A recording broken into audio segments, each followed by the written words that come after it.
I had a question which I wanted to ask, which is kind of twofold. One is that the I thought as the first thought, we tend to think of it, I mean, it's a verbal expression, right? So I am, or whatever. But behind it, when we investigate and so on, it's really not a verbal expression, and it's not the kind of thought we normally think of. Like, for example, I'm doing this is something a bit more primal or primordial, I would imagine. So, and I was just thinking that is one way of thinking about it, which maybe would help all of us to understand it, is it a kind of a grasping, a very primal sort of grasping, almost a kind of a willing, a kind of thinking, conceptual, sort of energetic in some way beginning, simply in terms of understanding it, because when we say that the first person comes before the second and third person, of course, but what we're saying is that this is the ego, which is the I thought, and that is then grasping a particular body as I, and then all the multiplicity of other forms together with the body appear as real. So this I thought is, or this ego is then grasping all these phenomena, starting, with the 5 sheets of the body. And in this process of grasping the body as the 5 sheets, will, etc., right down to physicality, this entire world of things appears. Because when you grasp that first kind of, I don't know, a localized phenomena, which is this individual body, then all the other bodies appear to be also these separate little things. But that ego, that I thought, is that a kind of a primal grasping, a kind of pulsation or energy or something? I'm just sort of, the reason I'm asking this is because to just try and get over this confusion, which I think everybody shares, that, how do we distinguish this ego, this primal I thought, what is it, as compared to what I take to be me in terms of this body, or, when I have a thought like I am thinking, or look, I am me, just this kind of investigation to understand it better. Yeah. And I was thinking of your, this thing of grasping and a kind of willing, grasping is a kind of a willing. And I thought maybe, that's a little bit of what's there in that ego, what we call ego, or the first I thought before the localized I and the second person and third person and everything else appears. Okay. Yes, grasping is the very nature of ego. The very nature of ego is to grasp. But what is it that grasps? We can't just say ego is grasping, because there can't be grasping without a grasper. So ego is that the nature of which is to grasp things. So the ego is that which grasps. To distinguish ego from the person we take ourselves to be, that is, the person we take ourselves to be, as Bhagavan said, it consists of 5 sheaves: a physical body, life, mind, intellect, and will. These 5 make up the person that we seem to be. All these 5 are objects. That is, this body is obviously an object perceived by us. We can see it objectively. The life, we can see the breathing and all the other life processes. They can be observed objectively. All the perceptions, memories, thoughts, feelings, emotions, and so on, that make up the manomaya kosha. They're also objects perceived by us. All the functioning of the intellect, the workings of the intellect, are objects perceived by us. The will, the likes, dislikes, desires, attachments, and so fears, and so on, and the vasanas that give rise to these, they are all objects. They're all things perceived by us, experienced by us. So who is it? To whom do all these things appear? Because they are objects. Objects are not aware. Objects are jada. So objects cannot exist except in the view of the subject. So who is it, this one, to whom they all appear? That one to whom they all appear that is ego, or the thought called I. But if instead of looking outwards, if we turn back within to find, who am I? What is this I that is aware of all these things?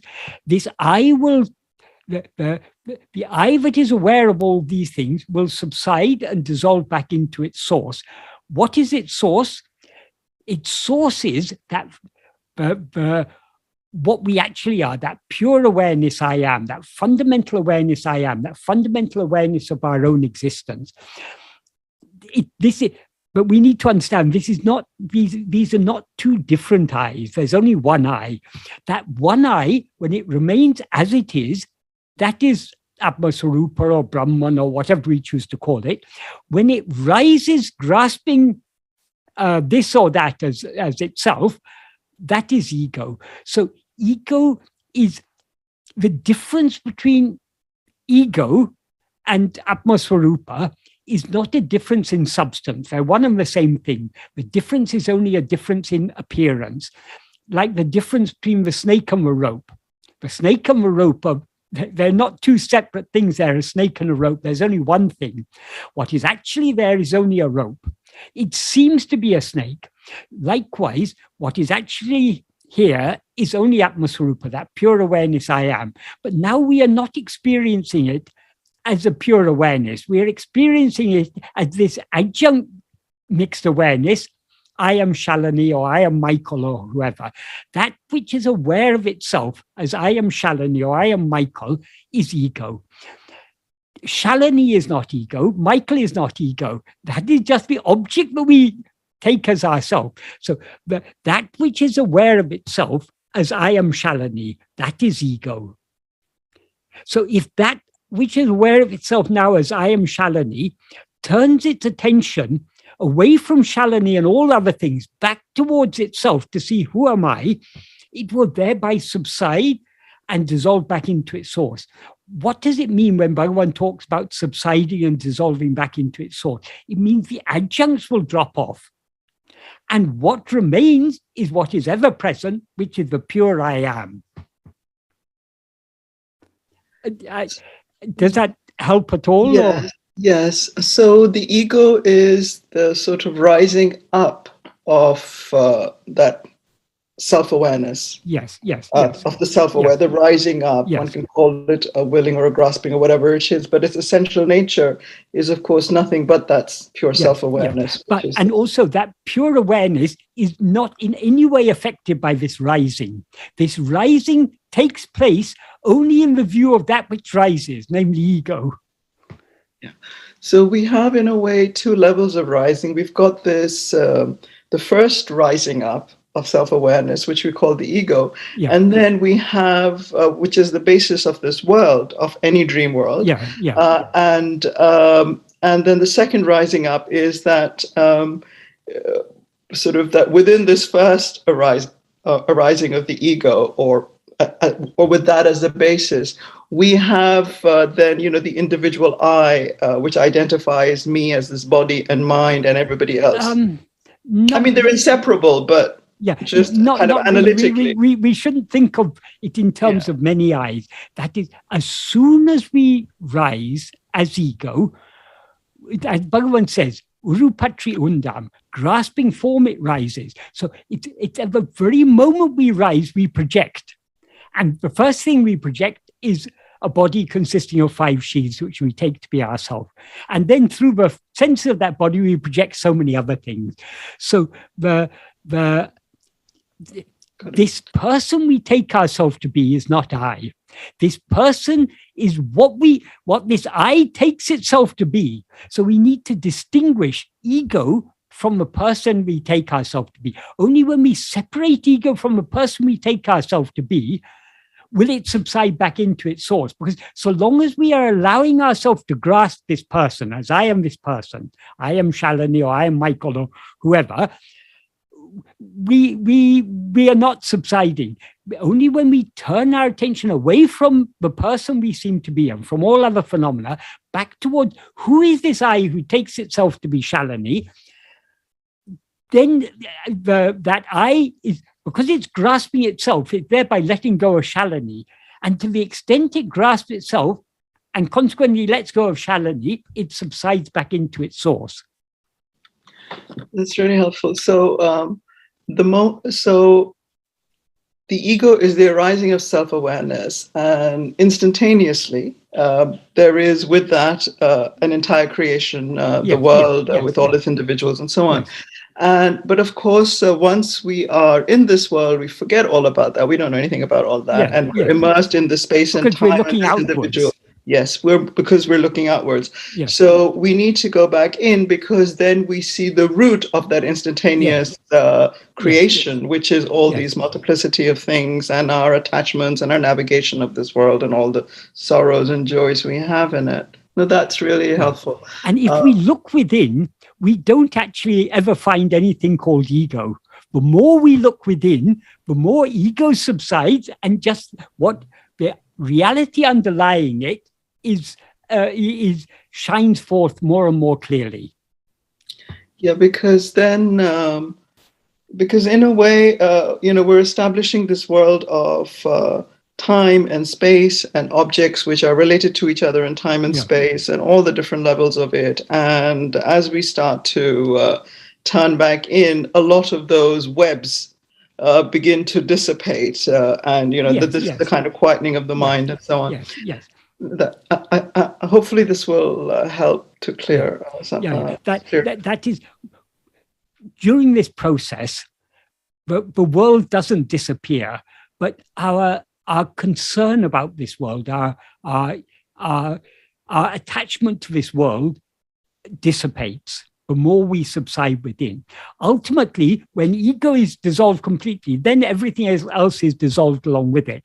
But so long as we are still hanging on, so long as we're not letting go completely, the world still seems to be there. But the deeper we go in this path, the less we are perturbed by it.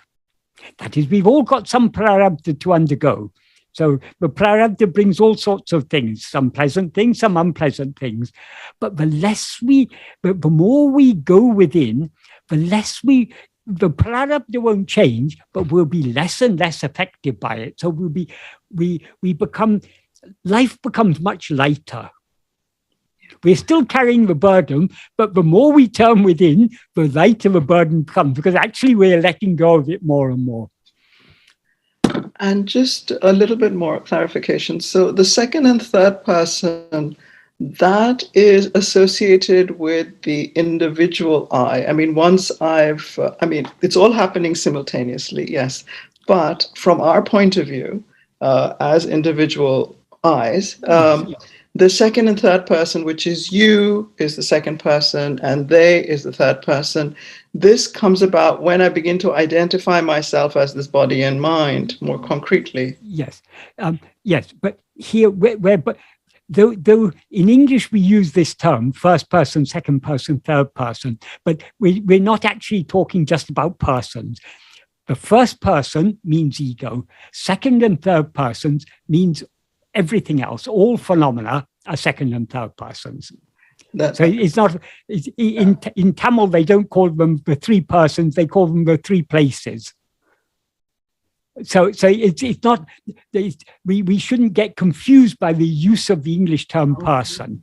We're not talking about persons. We're talking about the first person means ego. Second and third persons, it's everything else, all phenomena, all objects. That's all creation, that sort of thing. And just one more thing. I think it was very, very helpful to say that the difference, between what we say between this waking dream and the dream within this waking dream that happens, right, is that this waking dream is that we have more attachment to this waking dream, so it appears more solid. Whereas when we've woken up from our ordinary dreams, that attachment goes, because we're no longer identifying with that individual in that dream, that body mind is me. So I've woken up, or even, in terms of the past, this had come up some in work, actually, in some discussion. In terms of the past, people will have lost a loved one and they say, a husband or something tragically, and they say, well, was that a dream? And that's simply because the attachment to that person that body mind of the past is, of course, no longer there to that same extent, and so it all seems like a dream.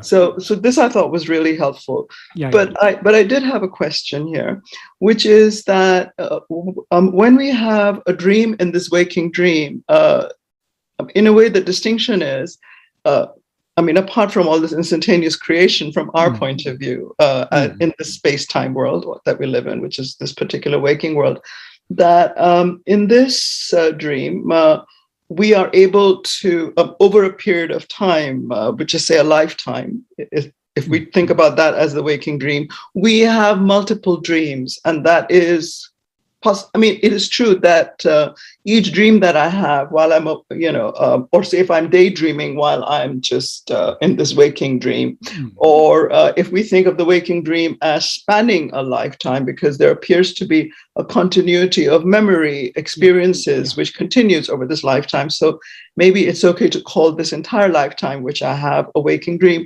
Within that, there are a great many dreams. There are the nightly dreams, there is daydreaming, and in all of this, there is a projection of imagination.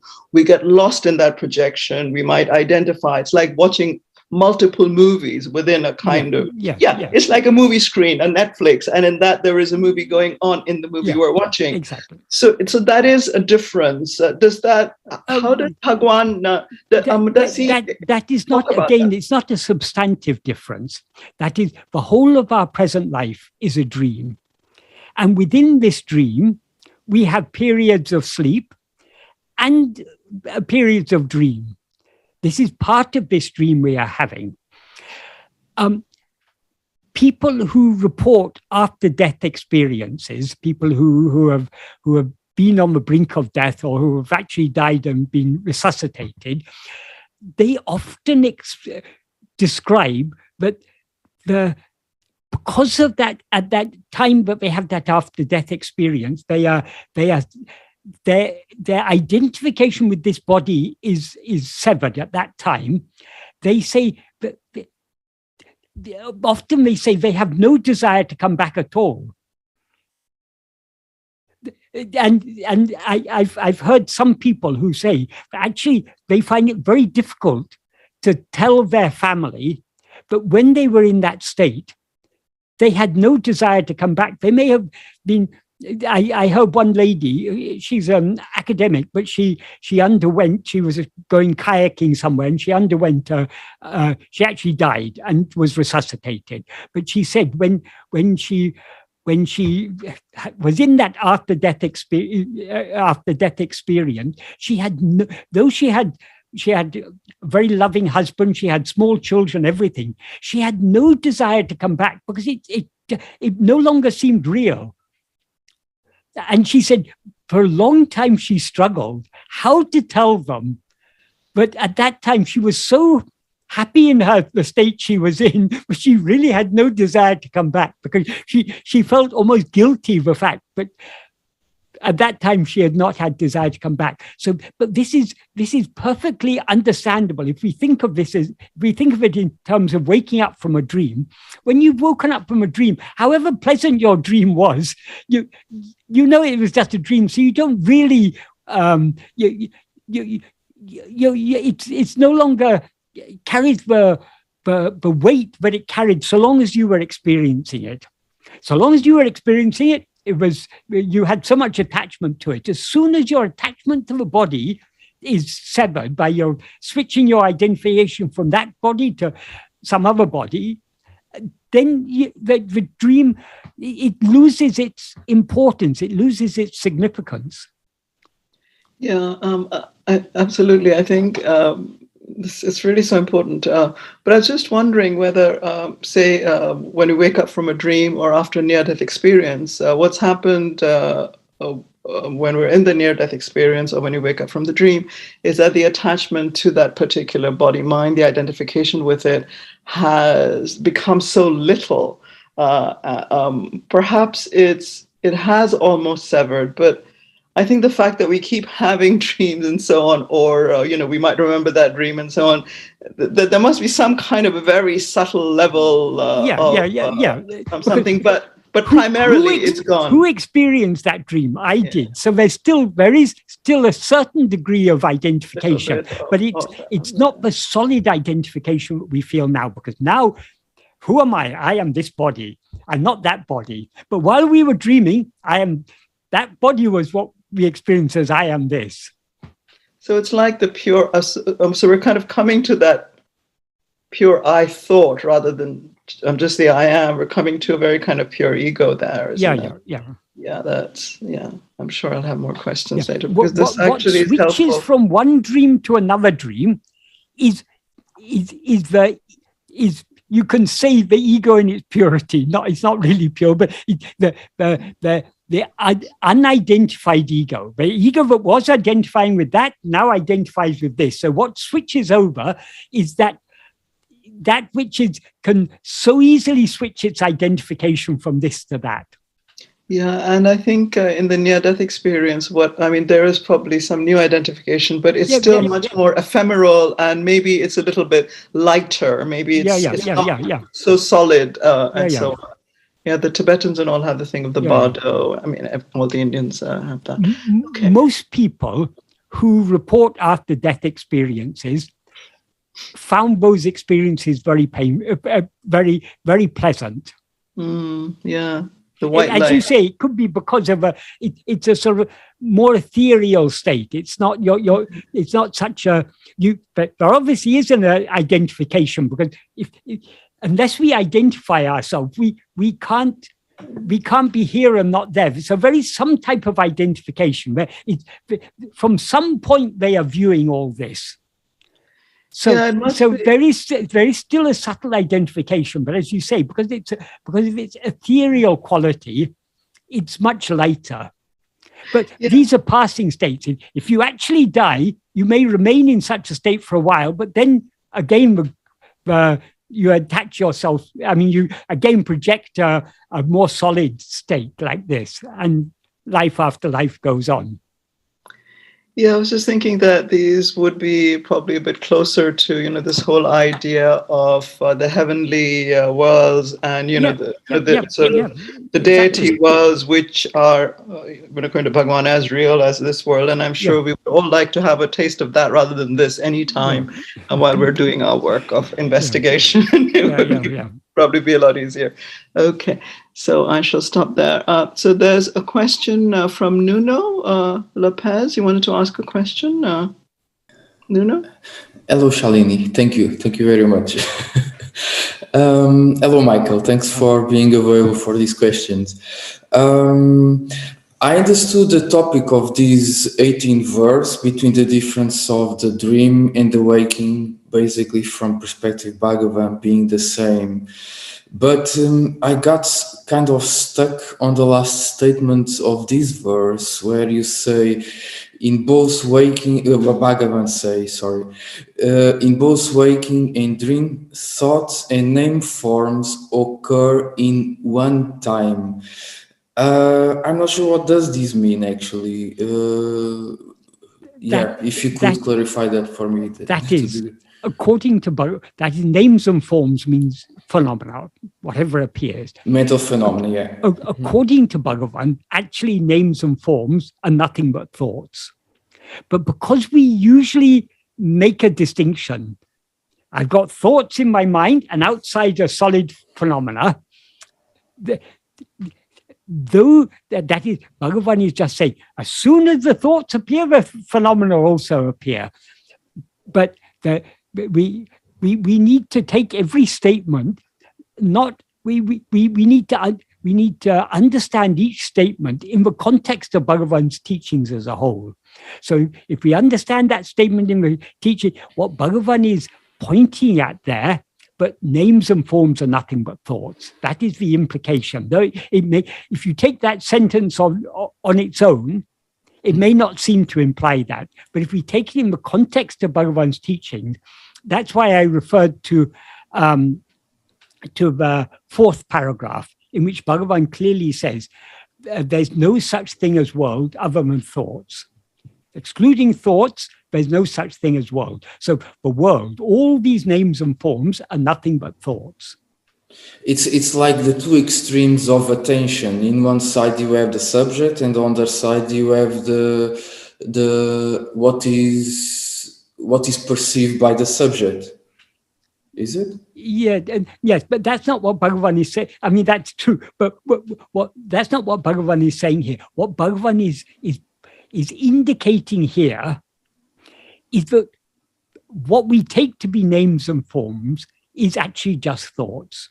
When he says they arise simultaneously, we then need to think, okay, why do they arise simultaneously? Are there any such thing as names and forms other than thoughts? No, because the sense in which Bhagavan uses the term thoughts, as I say, it means mental phenomena of any kind whatsoever.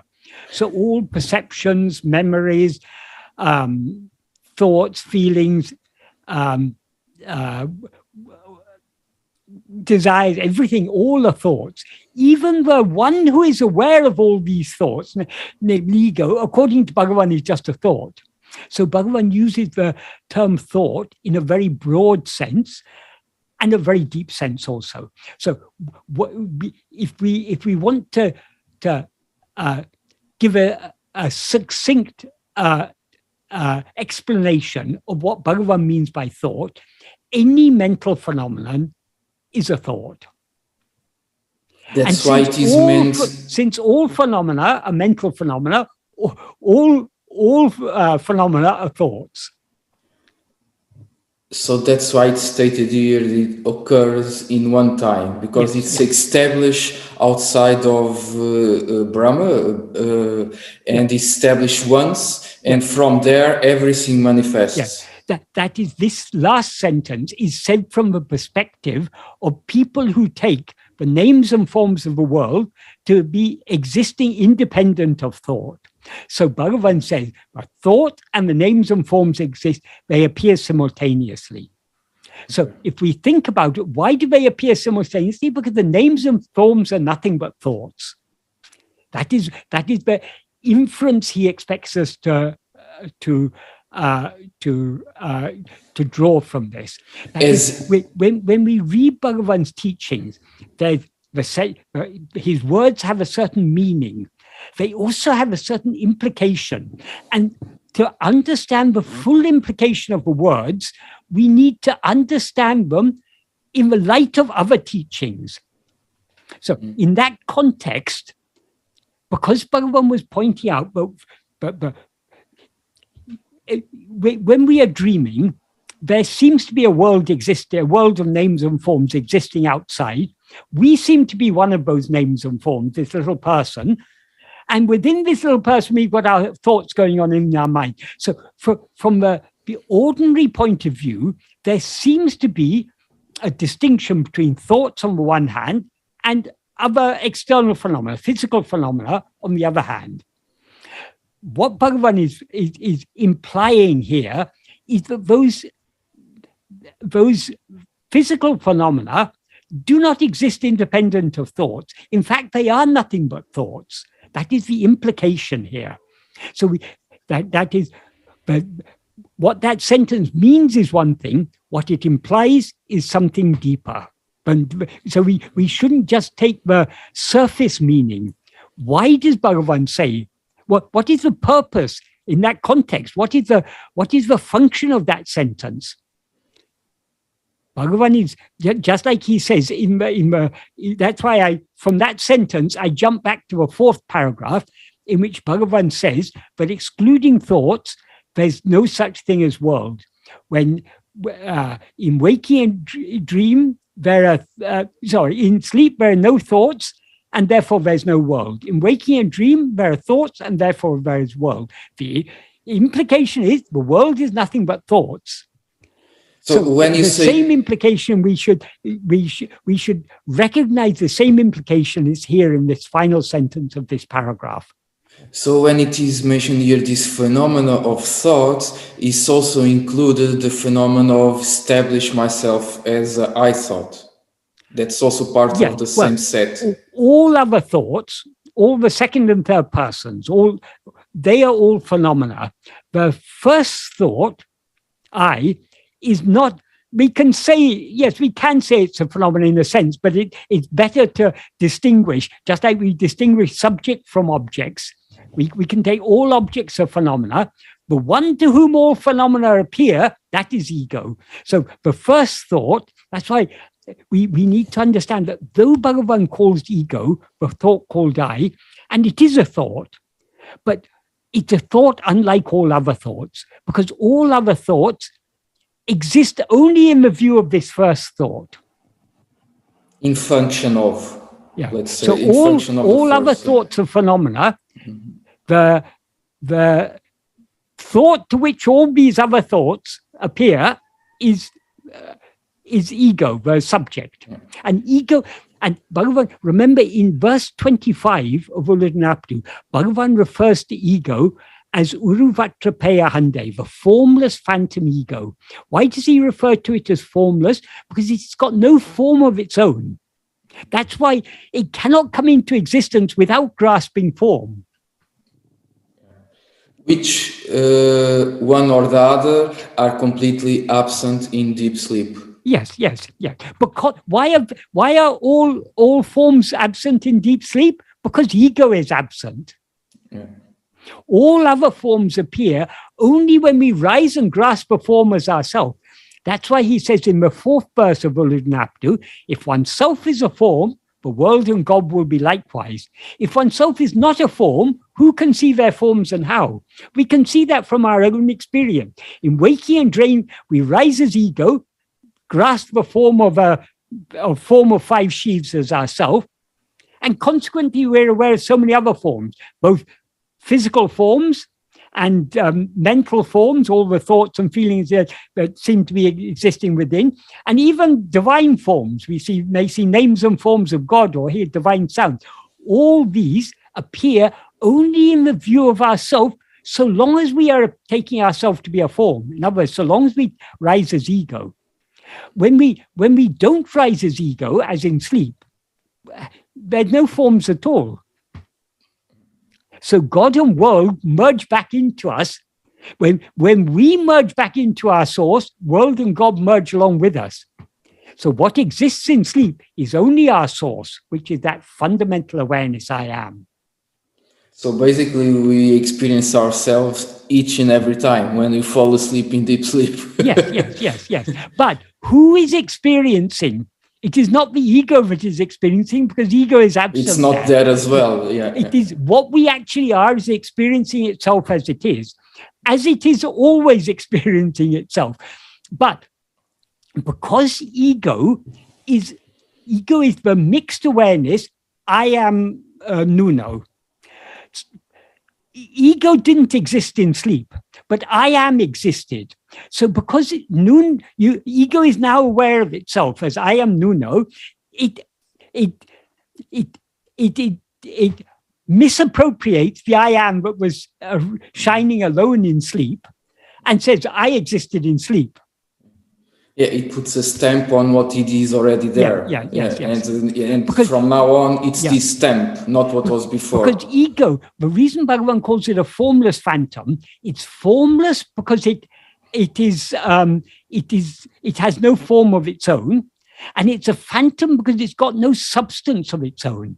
It borrows its form from the body, it borrows its substance from Sat Chit. Mm-hmm. That is why in the previous verse, in verse 24, Bhagavan says, the insentient body does not say I. In other words, the body is not aware of itself as I. Sat Chit doesn't rise. But in between, one thing I rises as the extent of a body.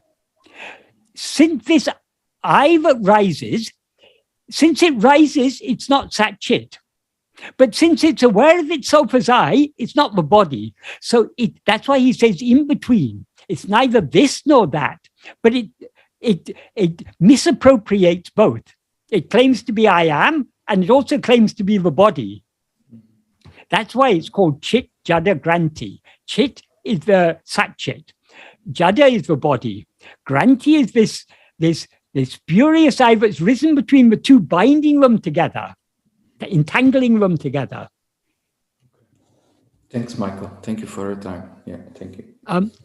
One thing, Shalini, one thing you said when you were asking your question, you said you used the word confusing with reference to ego or I thought. That is the perfect description of ego. Ego is a confusion because it is neither I am nor Sat-Chit. No, sorry, it's neither I am, which belongs to Sat-Chit, nor is it the body, but it's a confused mixture of the two. It's a conflation. So confusion is the very nature of ego. If we want to come out of this confusion, we can do so only by clearly seeing what we actually are. We can see what we actually are only by turning within. That's actually really helpful because in all of these traditions, doesn't matter whether they're Brahmanical or Buddhist or whatever, sort of the basic problem is confusion or delusion or ignorance, as they call it. The sort of wrong understanding. Yes. And I just had, I'm so sorry, I'm taking my privilege as a facilitator, but it's just kind of important. So I think it's forgivable. In terms of, so what we're just talking about right now, in terms of the I thought being the source of all thoughts, which is really all the objects in the world. And for the individual, the fact that we have all these different thoughts and they refer to all these objects in the world is simply another demonstration that the objects in the world and thoughts are not separable. They arise together in this kind of separated way. In this world of space, time, physical things, mental things. Okay, but when we, but just to think a little bit more about this idea of thought and the I thought and what it means. Thinking or these thoughts, we often think of it as chatter, really. It's a kind of a chattering, right? There's this chattering going on. Yes. It's language going on, a speech going on in the mind. And so in a way, what we're saying is that there is this kind of, that with the arising of the self speech, this idea of myself, with that arises, all the speech, the objects, the chatter of the world. With this chatter about me arises the chattering of the world. These two are together.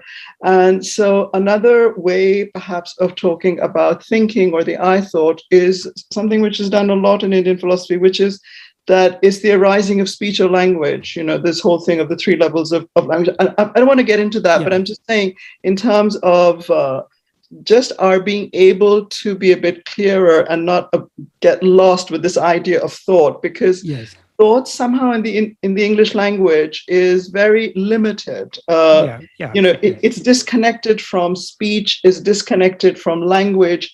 And in Sanskrit or in Hindi or anything else, when we say I, we say aham. And very often one of the things which is talked about is that aham, that I thought, the I, that's it has all the letters of the alphabet, all the language, all the forms within it. So this primal I thought is that which has within it the potential of this entire world, because it is the very source of language, in a sense. But language is something which can become concrete. It can become all those radiant worlds of near-death experiences and the solid world and dream worlds. So this idea of language is this kind of wholeness, right? That language is world, that the world is language, that's implicit in this idea of the I thought, so that thought and language and world are not separable. This is why they talk about nama rupa, name and form. Logically, you would think form comes first, name should come after. First, you have to have a form in order to give it a name. The reason why it is always referred to as nama rupa is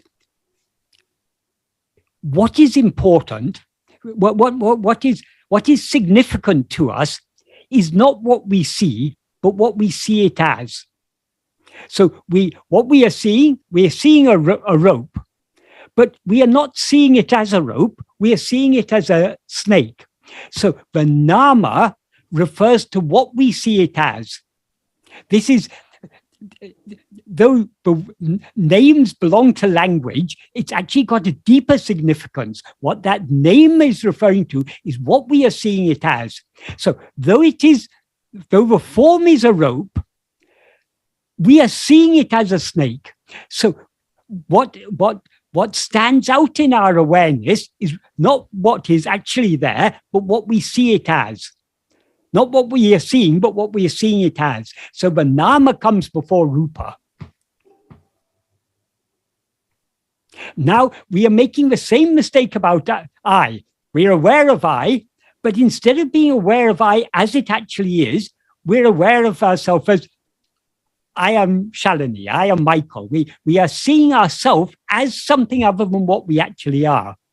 So to see ourselves as we actually are, we need to leave behind the world, we need to leave behind language, we need to leave everything behind and attend only to I.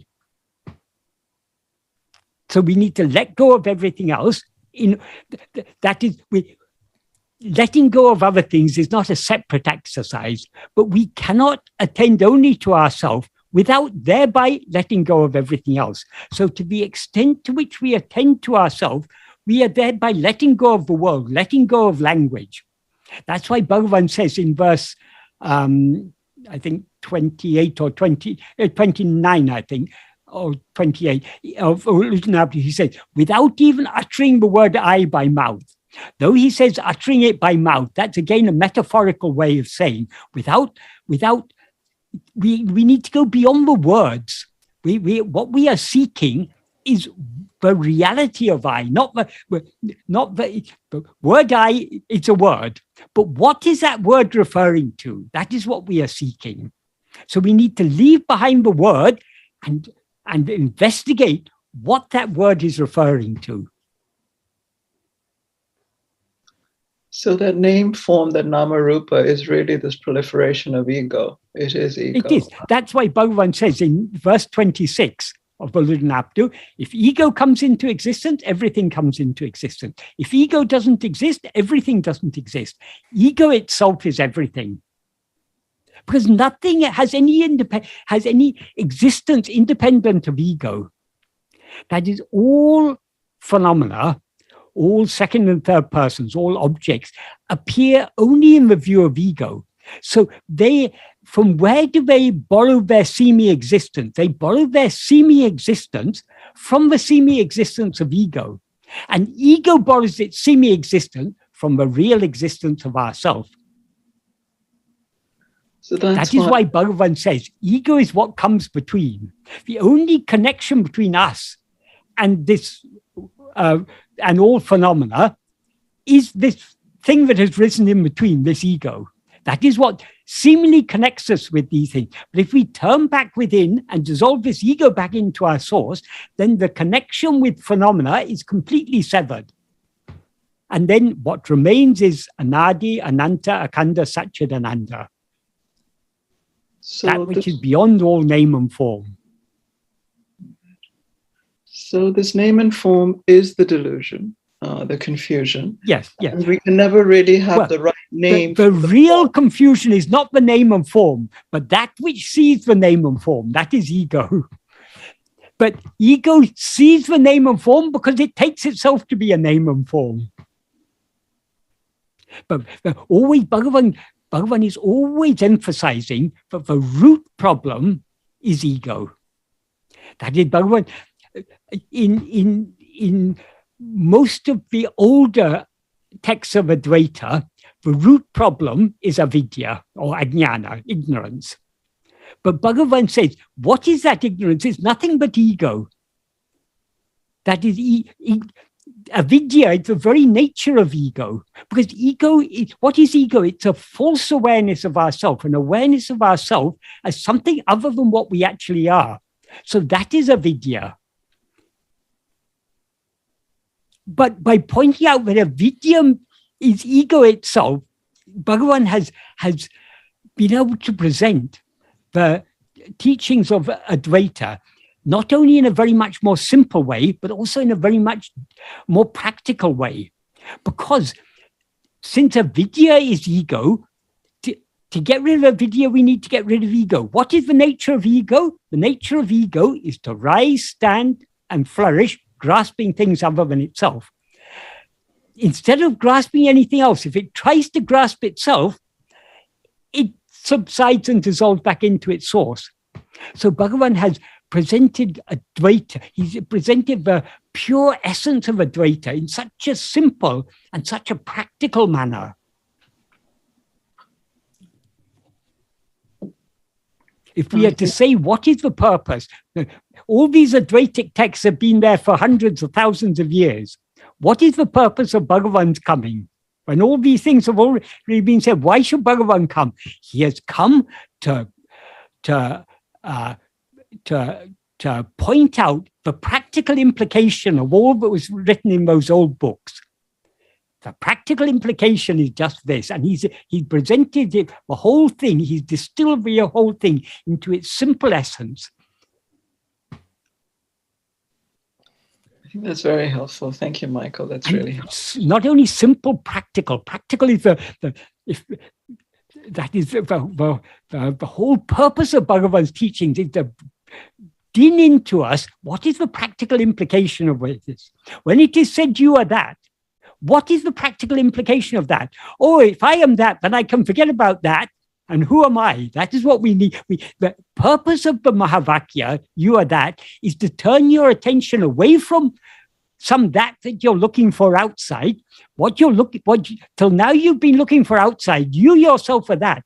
So to find that, you need to investigate yourself.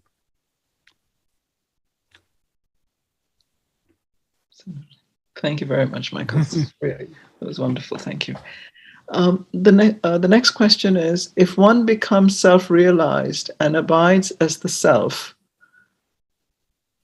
is it correct to assume that the illusory external world and others would cease to exist? If so, does the Jnani only appear to continue in physical form for the benefit and as a projection of the ego of the seeker? Absolutely.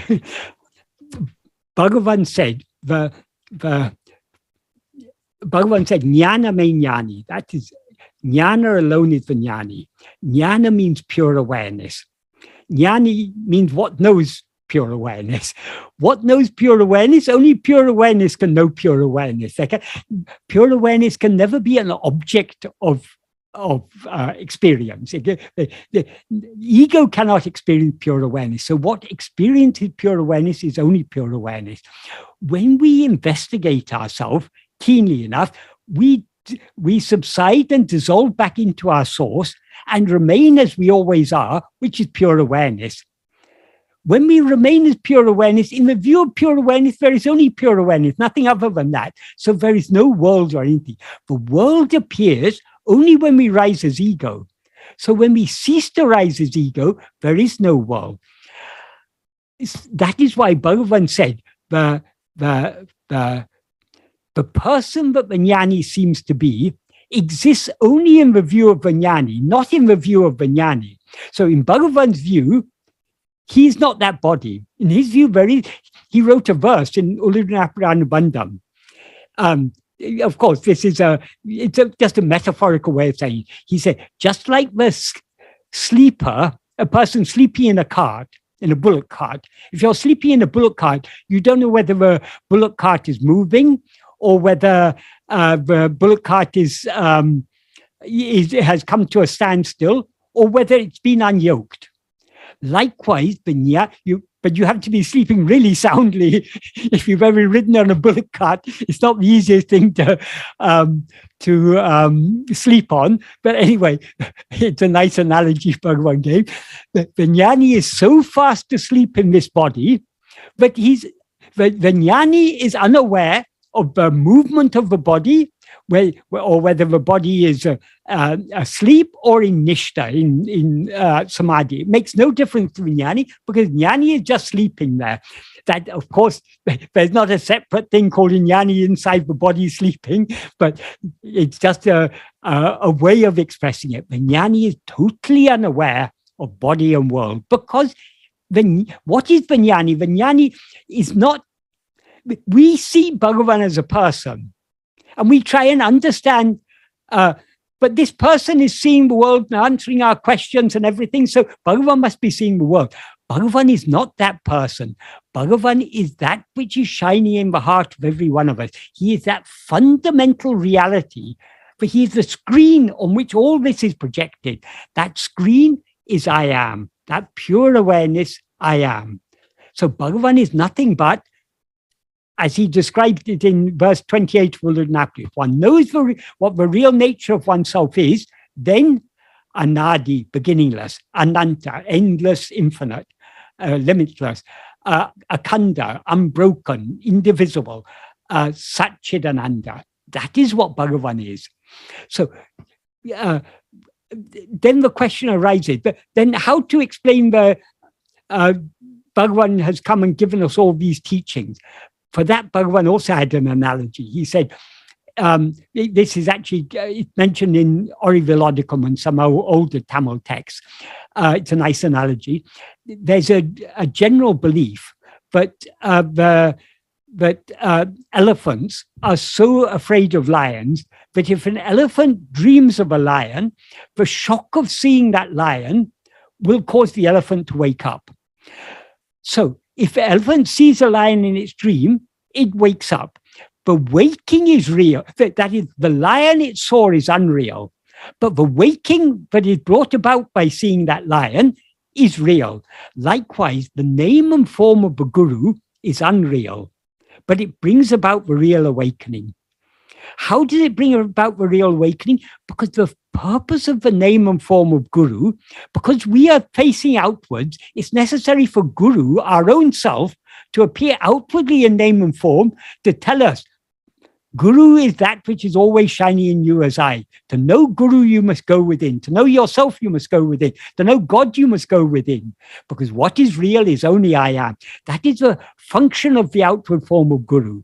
So outward form of Guru is unreal, because all names and forms are unreal. Just part of the outward form of Guru is just like the elephant, the lion that appeared in the elephant's dream. Bhagavan is the lion who's appeared in our dream. He's appeared in our dream to wake us up to what we actually are. And how does he wake us up? By telling us to turn within and to see what we actually are. Thank you, Michael.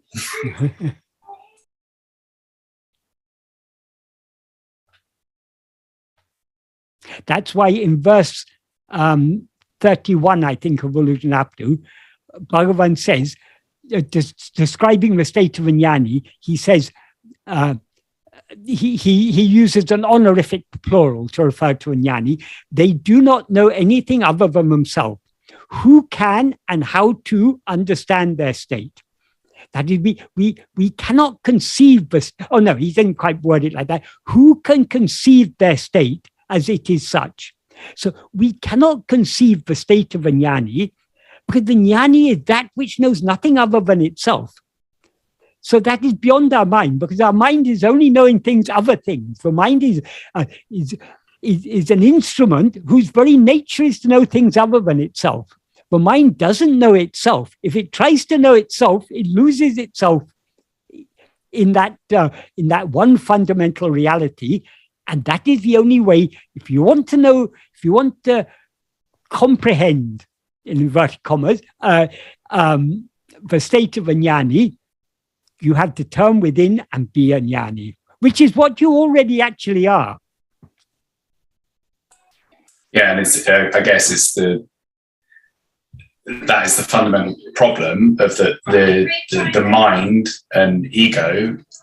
It is an object that only exists to understand duality. It can't perceive non-duality. Yes. Yeah. Well, ego is not an object; it's a subject. But yes, the ego, the very nature of ego is always to be looking outwards. When we are practicing self-investigation, we are going against the very nature of ego. Ego's nature is to look outwards. We are changing the direction of ego to look inwards. To the extent to which we look inwards, we lose our ego nature and remain as our real nature. Because our real nature is not to look outwards. Our real nature is just to be the pure awareness that we actually are, to be aware of nothing other than ourselves. So it's only by facing inwards, facing back towards ourselves, that we can shed our ego nature and regain our real nature. The next question is, it's sort of a twofold question. The first is, I remember hearing the story when Bhagavan was in front of many people and addressing one person there, and he said, there's only one ego and you are that. So then another person asked, but Bhagavan, and Bhagavan replied, but then another person asked Bhagavan, what about me? And Bhagavan replied, you are that. Is this correct? Didn't Bhagavan elaborate his answers? Because without any further explanation, this appears a bit crazy. No offense intended. Bhagavan often used very few words because he left it to us to work it out for ourselves. So that is who is the one jiva, the one dreamer, the one who is seeing all this. That is all that should be said, because we know that the one who is seeing this knows that they are seeing it. So who is the one jiva? The one who is seeing all this. Michael. So why Bhagavan said you are that? Because Bhagavan's whole teachings is turning our attention back towards ourselves. So whether he says to this person or to that person, you are that, he's actually addressing us and telling us he's actually addressing the one jiva and telling them, turn within, see yourself. That's the whole purpose of his teachings.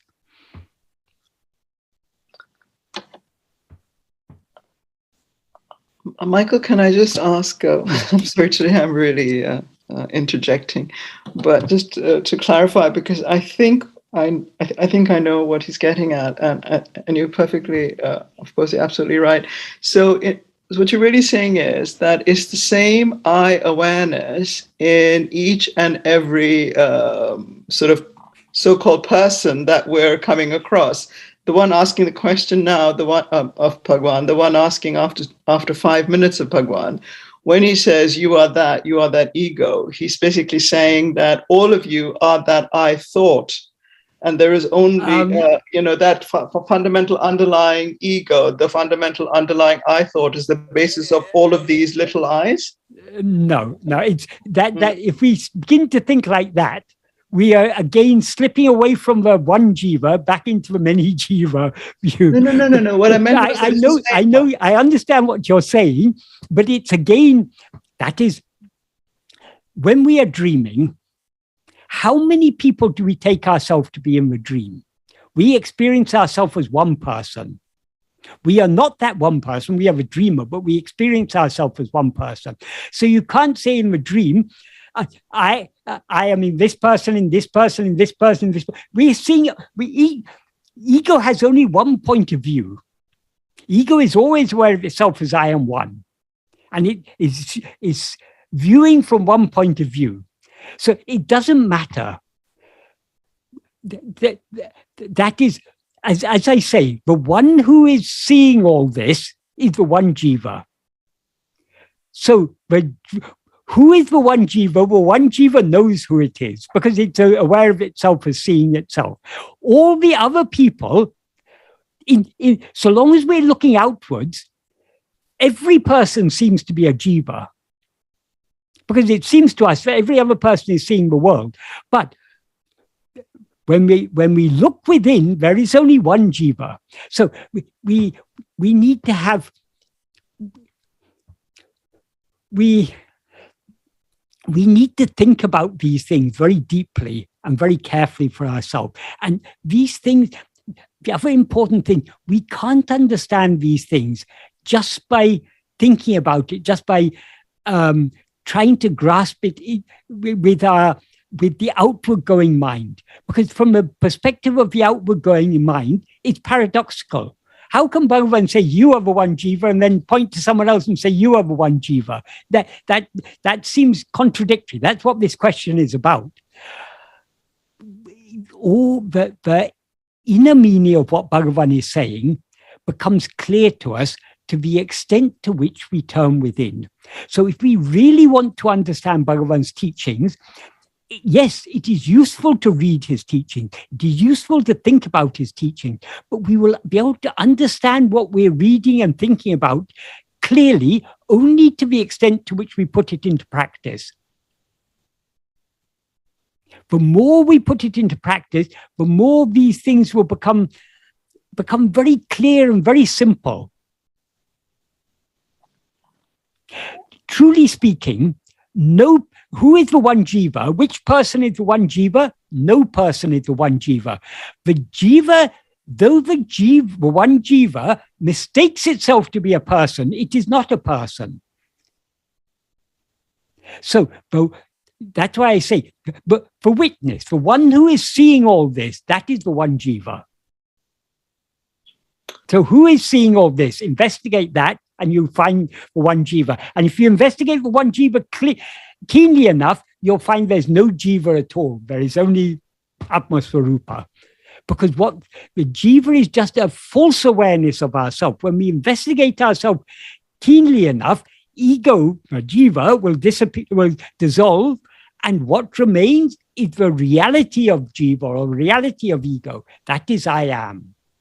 That is what we actually are. If we allow our mind to go outwards, we can find so many seeming contradictions in these things, because Maya is paradoxical, but it will all become clearer and clearer to the extent to which we go within. Having a conceptual understanding of Bhagavan's teachings is useful, but it can only take us so far. But the real clarity of understanding comes only from turning within more and more and more. And the more clarity we experience, the more our questions will dissolve. That may not be a satisfactory answer, but that is why Bhagavan, so many times when people ask Bhagavan questions, he tried to turn their attention back to themselves, because we can't find the clarity we are looking for by having every question answered. We can find the clarity we are looking for only by looking within ourselves. To the extent to which we look within ourselves, the questions will dissolve, and eventually the questioner itself will dissolve. I think it really helped, Michael. There was just sort of while you were talking, I was thinking of a statement made by Punjaji, who, as we know, was associated with Bhagavan and was practicing. And when you were saying the one jiva is all that there is, and that's what Bhagavan is pointing to, it reminded me of something he said. He said, when I see, I think something like, when I see, the world sees, or in a way it's just me looking through all eyes or hearing through all ears or something like that. Or, sort of when I see, the world sees, that kind of thing. But I think what he's sort of getting at is this idea that when it is a kind of a purified, sort of one jiva, kind of purified ego he's talking about, which is there, I think there's a question from Anjali Bhalla that who is the Sakshi then? Who is the witness then? Now, are you saying that this kind of pure ego is the witness, the pure, what Punjaji was talking about, the sort of looking, sort of when he's talking about looking through all eyes or something like that, or, when I wake up, the world wakes up, obviously. But when I'm seeing, then the world is seeing, or whatever it might be. Could you just put this in slightly more clear terms? Because we do get this feeling sometimes. We have to be very, very careful with these things, because the more we try and understand these things, allowing our mind to go outwards, the more we will get confused. As I say, but we will understand these things to the extent to which we look within. To the extent that we look within, all these questions will drop off. There was a useful question there. Who is the Sakshi? That is not a question we can ask anyone else, because everyone else is what is witnessed. We can only ask the Sakshi, who is the Sakshi? Not ask means not literally, we're not to ask, Sakshi, who are you? We are to investigate who the Sakshi has to investigate itself. It has to turn its attention. But the nature of the Sakshi here means ego. As Bhagavan said, there are two senses in which the term Sakshi is used. When Sakshi is used in the sense of that which is perceiving, that is ego. There's another deeper sense in which the term Sakshi is used. Brahman is sometimes said to be Sarva Sakshi. That doesn't mean Brahman is perceiving all this. That means Brahman is the sanidhi, the presence in which all this appears. But in the more superficial sense, the sense in which the term Sakshi is usually understood, but Sakshi is that which is perceiving all this, that Sakshi is ego. And we can know who is this ego, what is this ego, only by turning our attention back on ourselves, turning our attention back within. So if we ask Bhagavan, who am I? Bhagavan will say, look and see. It's not something that can be, the answer can't come from outside. We have to find the answer within ourselves. What is the answer? We ourselves are the answer. Michael, if we ask Ramana Maharshi who is a Sakshi, he would say, who is the one who is asking who is the Sakshi? Yes.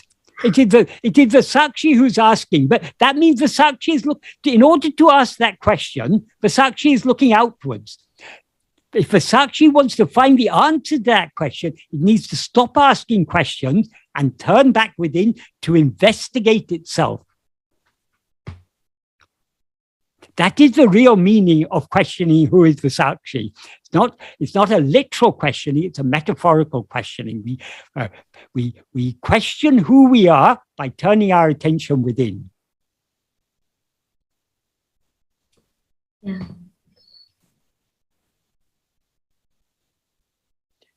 The next question is the same person. There are many bad things in the current dream world, but there are also many good things that make me feel that this dream life is worth living. How can the ego convince itself that even pursuing what's good in this world is not worth it? Thank you very much. What determines what is good and what is bad? The things we like, we say are good. The things we dislike, we say are bad. So we all generally agree. War is bad, famine is bad. They think that, why do we think they're bad? Because we don't like those things. We don't want it to happen to us. So we take those things, and those things we like. Oh, this is very good. But different people have different ideas of what is good and what is bad. Some of us like a world where there's where it would be very good if there was more equality in the world, if wealth was more evenly distributed and so on. We may think. But those who want to have a lot of money for themselves, they think this world will be very much better if I have a few more billions. So why do some people want all wealth to be distributed equally, and other people want to have all wealth for myself? Because of different likes and dislikes. So what is good and what is bad? For we think war is bad. But in history, there have been so many people who have started wars. There have been Hitlers and Genghis Khan, so Napoleon, so many people. They don't think war is bad. They think war is very good because then they can get more and more power for themselves. So what is good and what is bad is determined entirely by our likes and dislikes. That is why Bhagavan says in the 19th paragraph, the paragraph we're going to talk about at the next meeting, he says, likes and dislikes are both to be disliked. So long as we have likes and dislikes, there seems to be good and there seems to be bad. And the things we like are good, the things we dislike are bad. So we need to go beyond good and bad. And we can go beyond good and bad only by giving up likes and dislikes.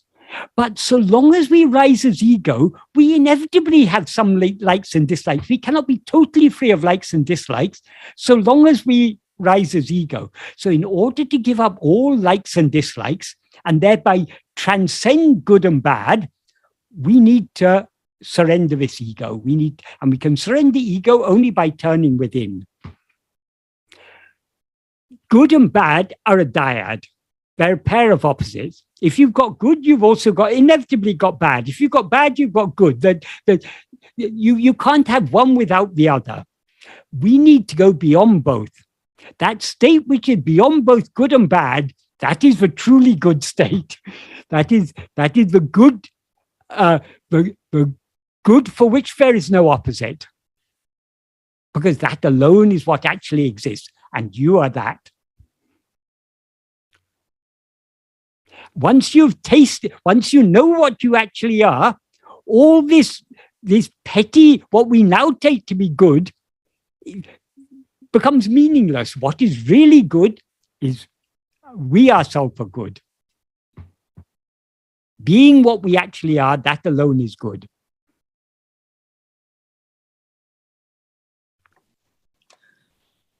The next question is, from your question, Shalini, I think this was the earlier question. I probably asked about the ego and the I thought.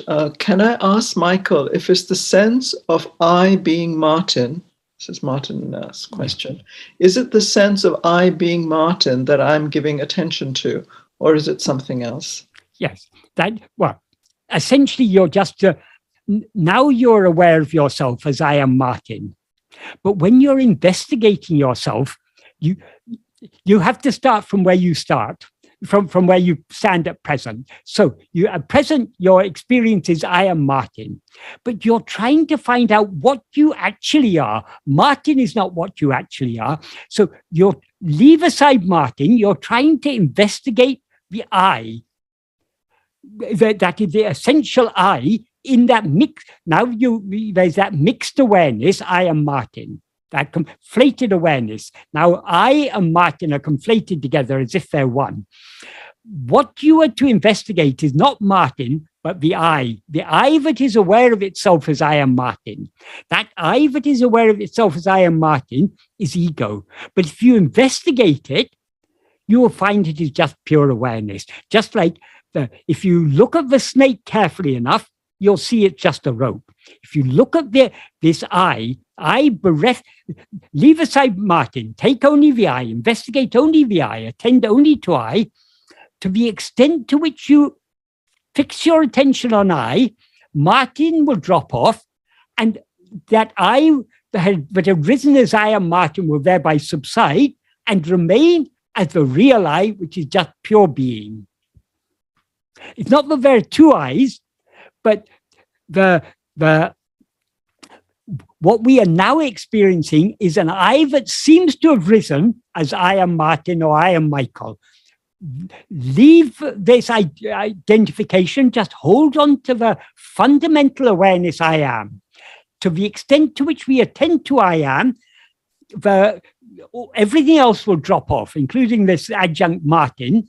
And to the extent they drop off, that I thereby subsides. And when it subsides back into its source, it will dissolve there and pure awareness alone will remain. Is that answer sufficiently clear? I'm sure it was. Yeah. There's a question which has a few additions to it later on.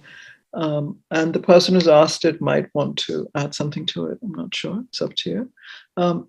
Why does the ego arise? And I'll just read something else, which is that this body went through a diving death experience, and the most important of the important aspect of the experience was that it did not feel pain.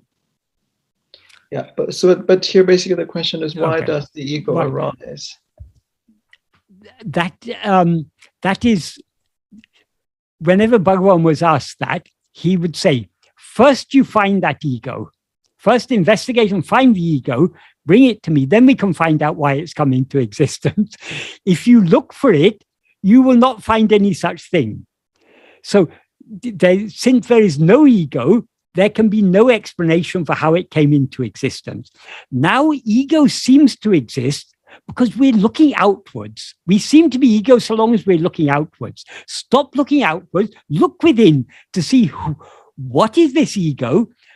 When we look within, we won't find any such thing as ego. We will find what we actually are, which is just that pure being awareness.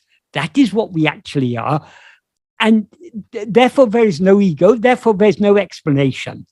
So if ego had actually come into existence, we could give some explanation.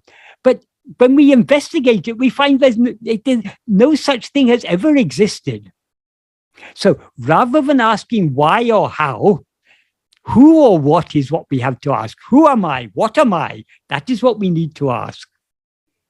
What is this ego?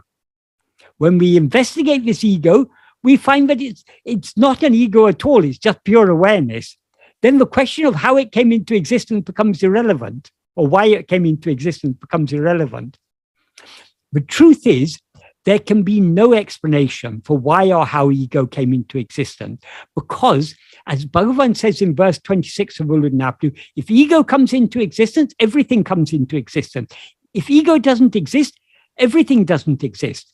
And as he said in the 5th paragraph of Nāṉ Ār, only after this thought called I rises, all other thoughts rise.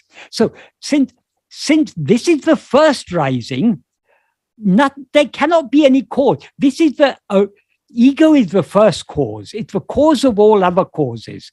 So you can't find a cause for the first cause, because if you ask why ego has come into existence, you want some reason. That reason is something that has come into existence only after ego has come into existence, because the cause of the rising of ego cannot be what actually is real, namely our real nature, because our real nature is not doing, our real nature is being. And being doesn't cause anything. Being just is being. So being always remains as being. That is what we actually are. So there cannot be any cause for a rising of ego. And then you may say, that doesn't make sense.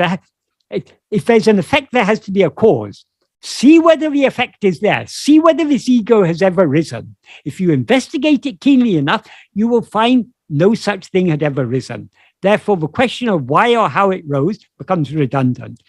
Bhagavan sometimes said, asking why ego has come into existence or how ego has come into existence is just like asking, why was the son of the barren woman born? How was he born? There is no such thing as a son of a barren woman, because if a woman has a son, she's not barren.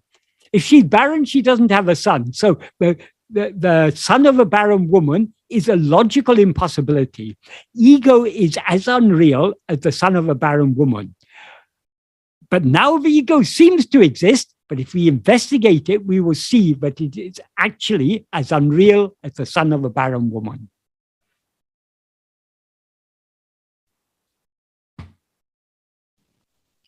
The next question is, the person is different from the ego, you said, if I'm correct.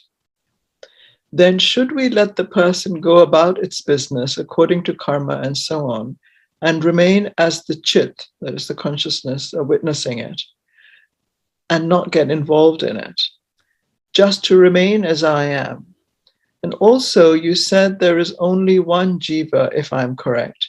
This means there is only one ego and chit. There are no individuals, which is only really the self, which makes sense as only the self exists. Yes, that is, yes.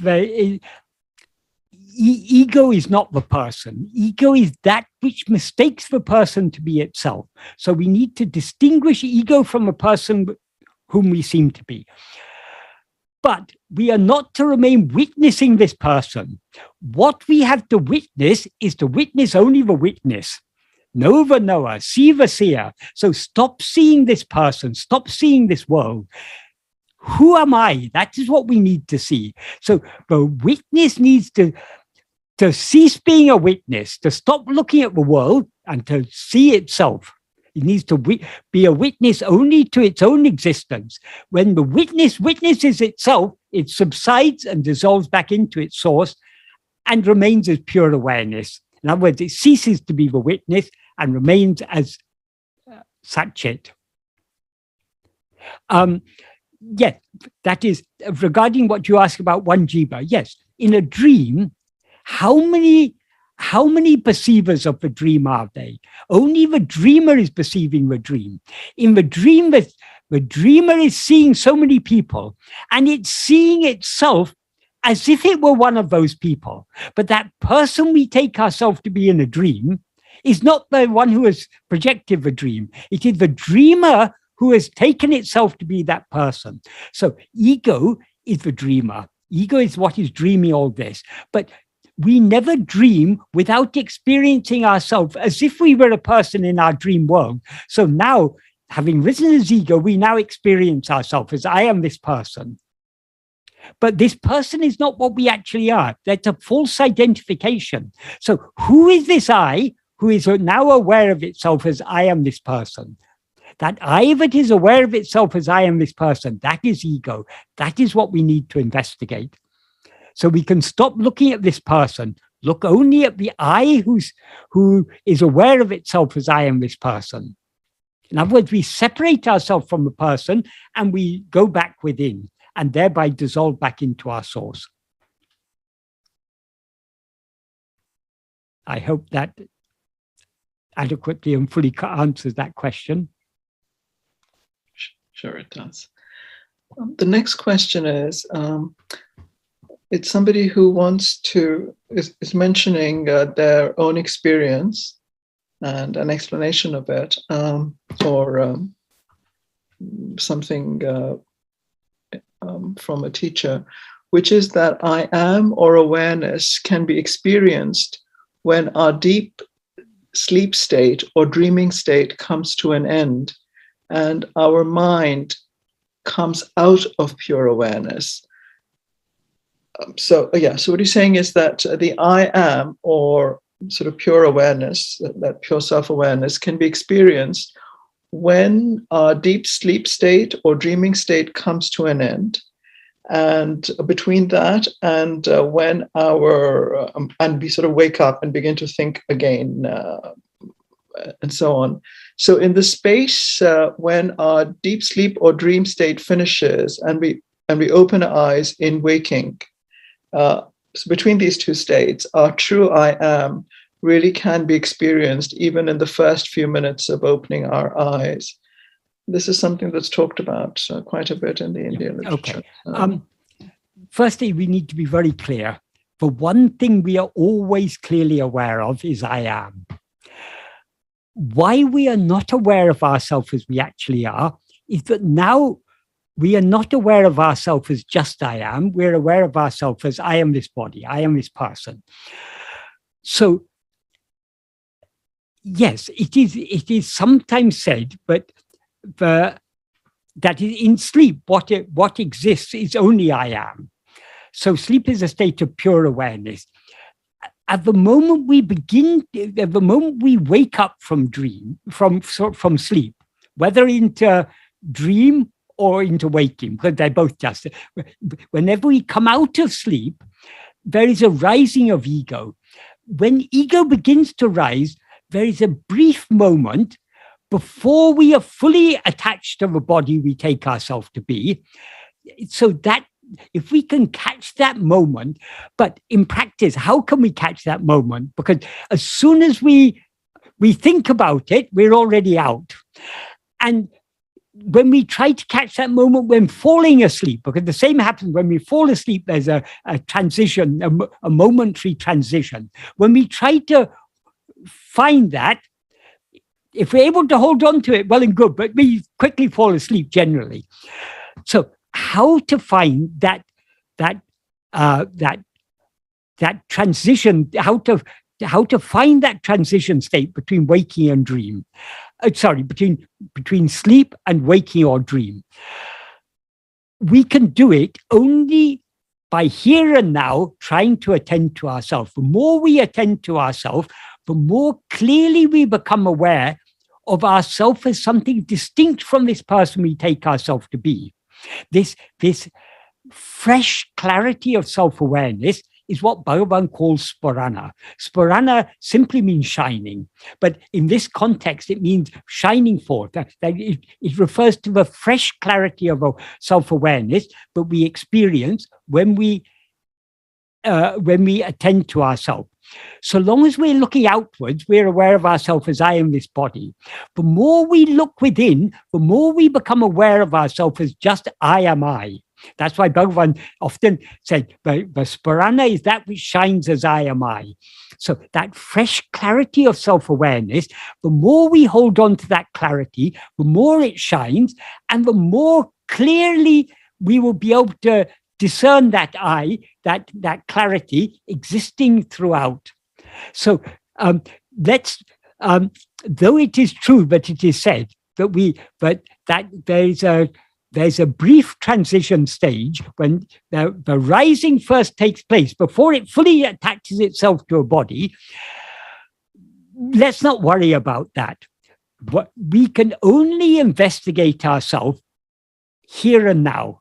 We cannot investigate ourselves in the future. We cannot investigate ourselves. It is now, this very moment. Because if I'm thinking, oh, let me wait till I go to sleep and then try and catch that pure condition of that pure I when I fall asleep, or let me try and catch it when I wake up. We are thinking about something other than ourselves. Forget about that. That pure I is here and now. Let us try and know it here and now. The more we attend to ourselves, the more clearly it will shine. And that clarity of self-awareness, that is what Bhagavan calls Spurana. So Spurana is not just one thing. It is a fresh degree of clarity. So the more we go into this practice, the more clearly Spurana will shine. And when Spurana shines fully, we will lose ourselves in that. And then, as Bhagavan said, even the Spurana will subside. What does he mean by the Spurana will subside? Not that the clarity will subside. It will cease to appear a fresh clarity. It will be sahaja. That is, we ourselves are that clarity. We are always that clarity.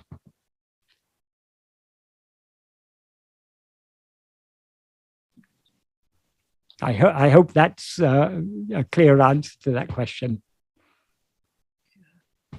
I'm sure it is. I'm just trying to make sure I have the next question. Yeah. Can you explain or talk about Sagun Brahman and Nirgun Brahman in the light of Bhagavan's teaching? Niguna Brahman is what we actually are. That is, we ourselves are Nirguna Brahman. When we rise as ego, we limit ourselves as a person.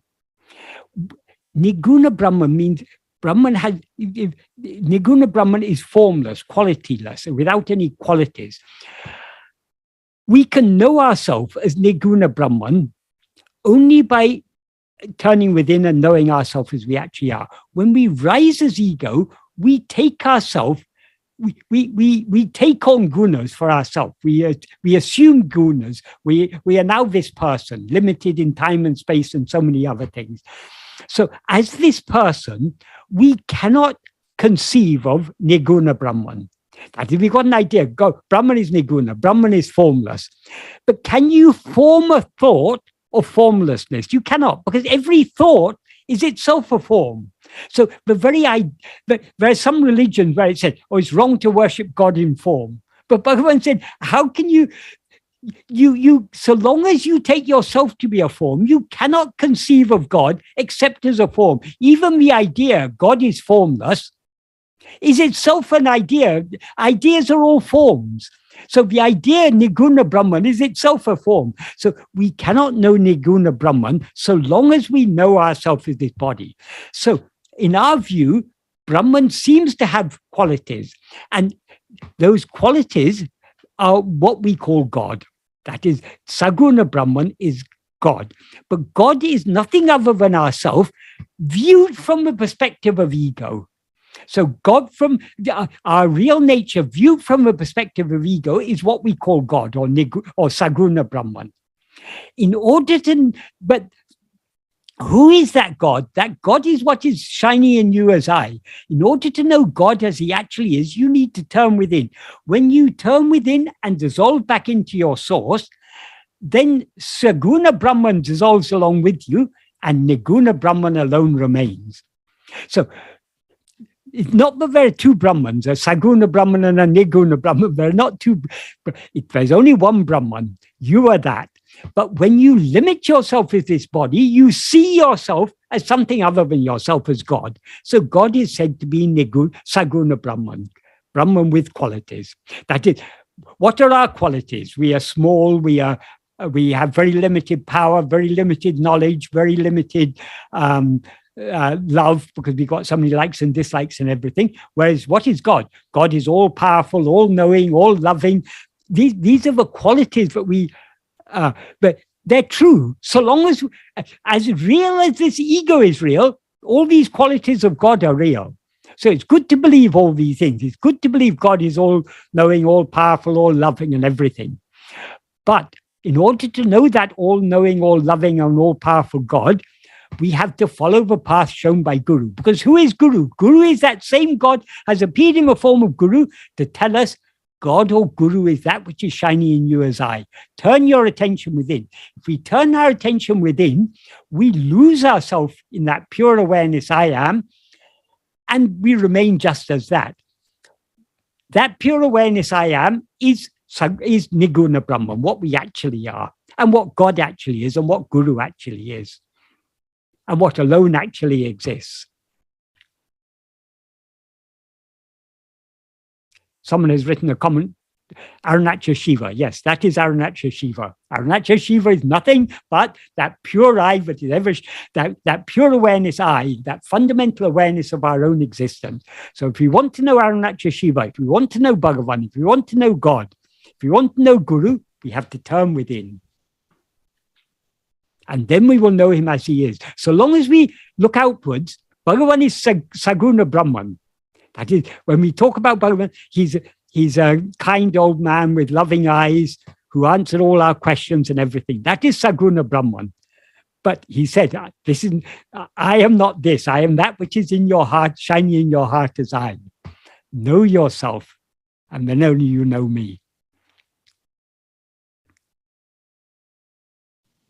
I hope that adequately answers that question. Sure it does. There's a question from Fran. And then Prasad. Yes, thank you, Shalini. Thank you. Hello, Michael. Hello. So I just wanted to clarify, or if you could clarify for me, the analogy of the spider then. Yes. So the general understanding from the Upanishads is that Brahman spreads out and draws itself back in. Yeah. But Bhagavan is not saying this, is he? He's saying that the ego is a spider. Yes. Is that correct? Yes, yes. Exactly. Bhagavan said it is the mind that spreads out the world. Are these two teachings, what is said in the Upanishads and what is said by Bhagavan, are they contradictory? No, they are not. Bhagavan is clarifying the meaning of what is said in Upanishads. That is, what projects this world is not Brahman as Brahman, just remains as Brahman. It doesn't do anything. The ego is nothing but Brahman. That what ego actually is Brahman. So Brahman as ego has projected all this. So that is another thing that is said in Upanishads is all this is Brahman. Bhagavan says right. In verse 26 of Uludnapdu, all this is ego. Again, it may seem that there's a contradiction, but there's no contradiction because all this is nothing but ego. And ego, if it investigates itself, is nothing but Brahman. So the whole world, all phenomena, what is projected outwardly appears only in the view of ego. It is projected by ego and it appears in the view of ego. That is, ego projects it in its own awareness. So all these things depend for their semi-existence upon ego. Does ego actually exist? No, it doesn't. It depends for its semi-existence upon Brahman. So ego, that is, the world borrows its existence from ego. Ego borrows its existence from Brahman. So the ultimate source of everything is Brahman. But it's only when we rise as ego that we project the world.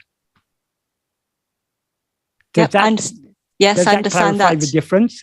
Yes, that clarifies the distance and the difference. Thank you. Yes. That's why Bhagavan says, for example, in verse 24 of Ullanaptu, he said, the insentient body doesn't say I. Satchit doesn't rise. In between, something rises. So this ego is what is in between. That is, in the view of Brahman, there is no world. It's only in the view of ego that world exists. So the ego is the mediator between Brahman and the world. So yes, ultimately, the world is nothing but Brahman. But why is the world nothing but Brahman? Because the world is nothing but ego, and ego is nothing but Brahman. So Bhagavan always emphasizes, if you say all this is Brahman, then how to get rid of all this? You can't get rid of Brahman. If you want to get rid of all this and to remain as you actually are, you need to get rid of ego. When you get rid of ego, what remains is Brahman alone. So this, Bhagavan has pointed out this link, this crucial link that is missed out, that is not mentioned in many of the Upanishads.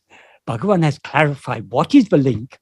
Brahman as what projects the world? Brahman as ego projects the world, not Brahman as Brahman. Brahman as Brahman is just being, is not doing anything, not projecting anything. That's really clear. Thank you. And that's also like the Arunachala being motionless. There's only, it can't move. Brahman alone exists. So there's no duality. Right. Achala means unmoving. So that is what Arunachala, what that outward form of the hill represents is that Achala state. That Achala state is the state of Brahman. That is the mere being. So Arunachala is there is an outward symbol or body embodiment of pure being. But to know Arunachala, so long as we take ourselves to be a form, Arunachala also seems to be a form. But to know Arunachala as it is, we need to turn our attention within. Because as Bhagavan says, Arunachala is that which is always shining in our heart, always dancing in our heart as I. He says in the second verse of Arunachala Pancharatnam. That motionless Arunachala is dancing motionlessly as I. Wonderful, Michael. Thank you. Right.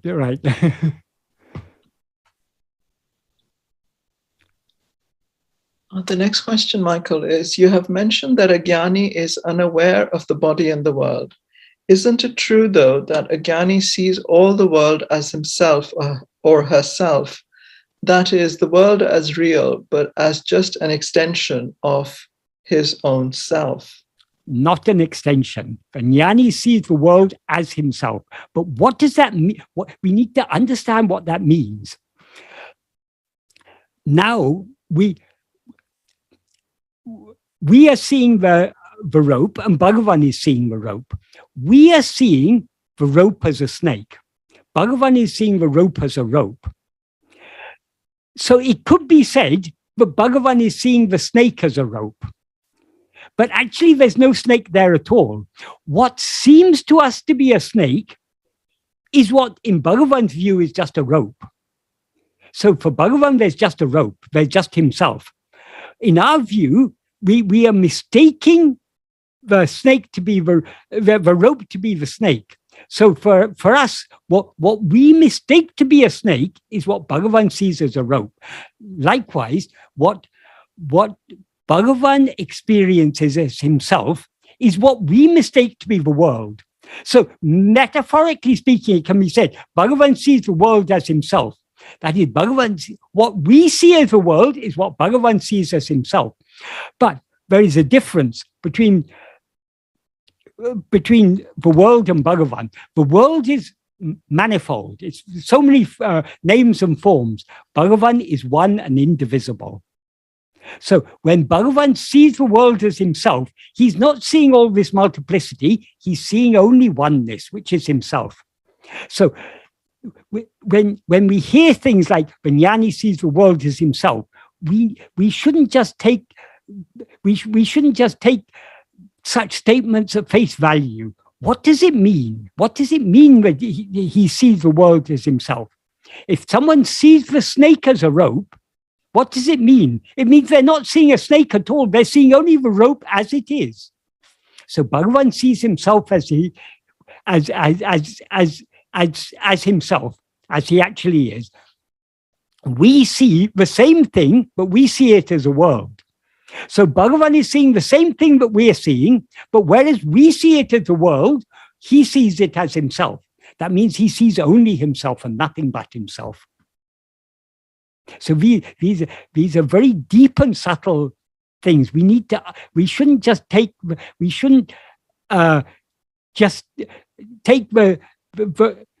we need to see the implication behind the word. We shouldn't just take the meaning of the words.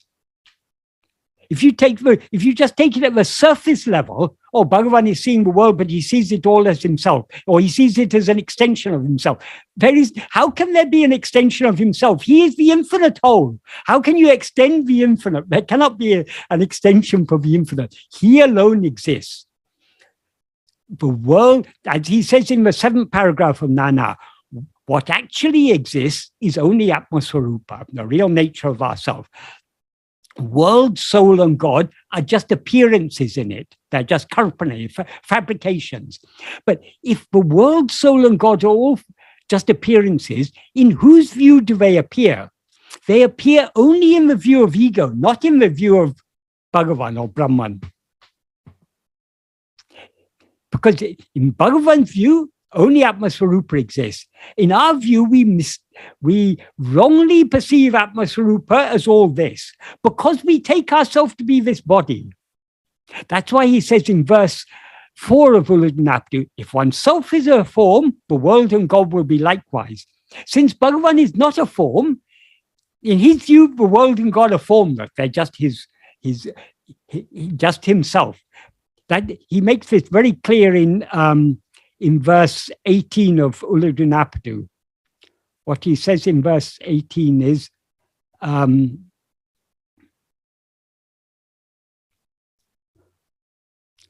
for those who do not have knowledge and for those who have. That means for those who do not know themselves and for those who do know themselves, the world is real.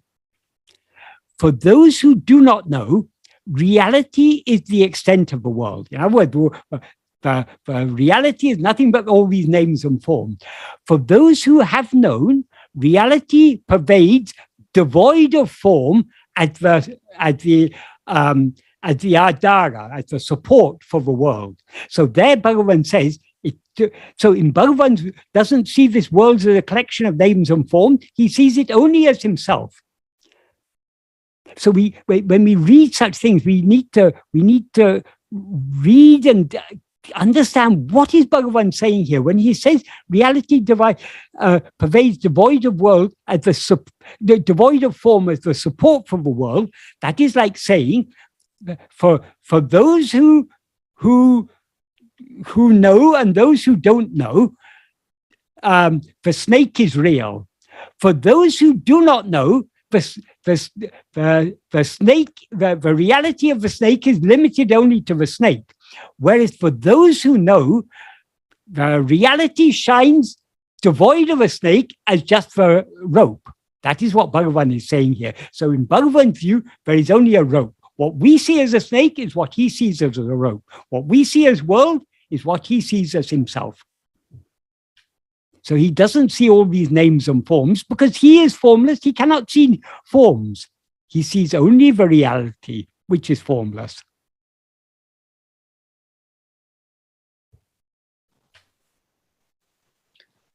The next question is there any value in wishing that someone else realizes their true self, as in the case of explaining Bhagavan's teaching to someone? no one can realize. When you say someone else, you mean some other ego. No ego can realize the self. No person can realize the self. What realizes the self is only the self. That is, what is called self-realization is nothing but dissolution of ego. When we lose ourselves in ourselves, that is what is called self-realization. So Michael is never going to realize self, and who is ever asking this question is not going to realize self. What realizes self is what we actually are. When we turn within and know ourselves as we actually are, we will no longer be Michael or any other person. We will just be self itself. Self means our real nature. What we actually are alone knows what we actually are. What we actually are is pure awareness. Pure awareness cannot be, Michael cannot know pure awareness. The ego that is aware of itself as Michael cannot know pure awareness, because that ego is the impure awareness, I am Michael. When this ego turns within to know who am I, it loses itself in that pure awareness I am, and then that pure awareness I am knows itself as it always knows itself. So thinking in terms of, is this person a jnani, is that person a jnani? It's just ignorance. No person is a jnani. When sometimes people used to ask Bhagavan, is such and such a person a jnani? Bhagavan said, there is only one jnani, you are that. Know yourself. Don't worry about others. We are not here to know about others. We are here to know who am I. If you know who am I, you'll know there are no others.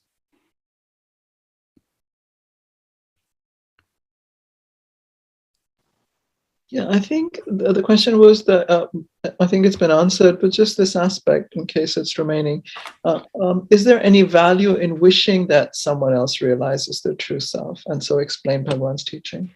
There is value in wishing, but you cease rising as ego. That is the only thing worth wishing for.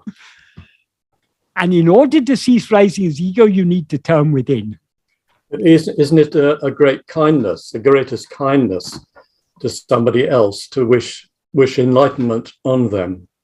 And isn't there a kind of presumption there? The greatest kindness on everyone else is to wish that you lose yourself, because everyone else exists only in your view.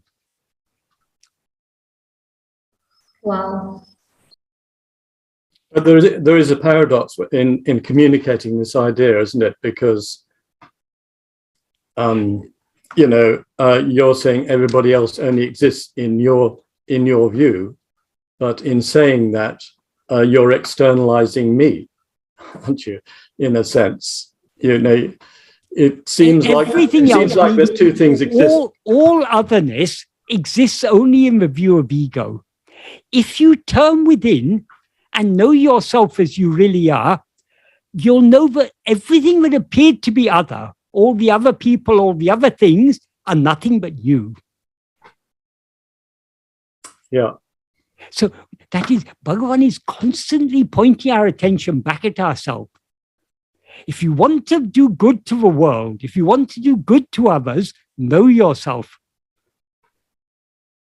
The greatest good you can do to the world is to know yourself. Because if you know yourself, you will know that there's no world other than yourself. And what you are is infinite happiness. So the whole world is infinite happiness. The world seems to be a miserable place only because we've risen as ego. Stop rising as ego and see the world as it actually is, which is as yourself. Infinite happiness.